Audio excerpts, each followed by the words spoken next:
Hi guys, it's Miss Debbie from the Appomattox Regional Library System. And this week in honor of Harry Potter's birthday, we're going to make our own nature wands.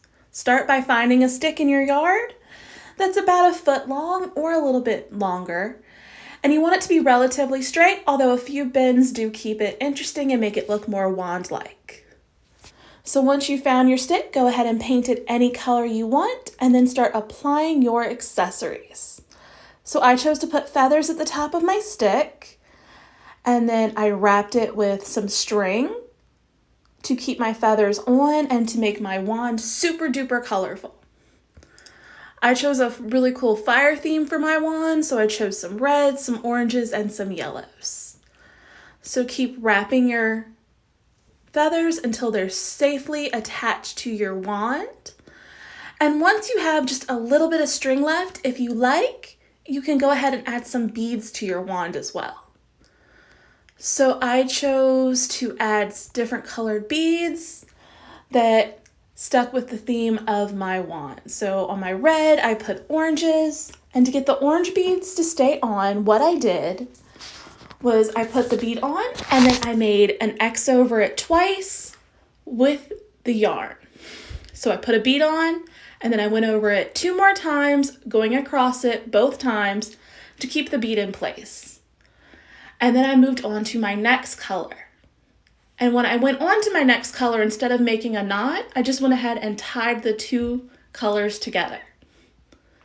So it had a nice seamless flow to it.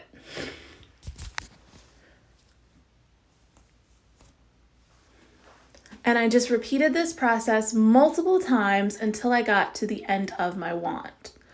When I moved on to the yellow, I noticed there was a huge bend in my wand, so I decided to cover the bend and make a really cool design right there. So what I did was I took 5 blue beads and 1 dark blue bead, and I put them in a flower design. This is really simple to do, and you could do any design that you like. So I started off with 1 bead, and then I put another next to it, and another one next to that, and then another across from there, and then finally I put my dark blue bead right in the center, and then I wrapped it multiple times and added red beads to go with the pattern I was already doing. I decided just to do 3 colors on my wand, however, you could wrap the entire thing. When I got to the tail end of my wand, I did wrap it and tie it multiple times just to make sure it didn't move. And if one knot came undone, there would be others to back it up and make sure none of the pieces moved. I hope you guys enjoyed this craft, and I hope you have a great weekend.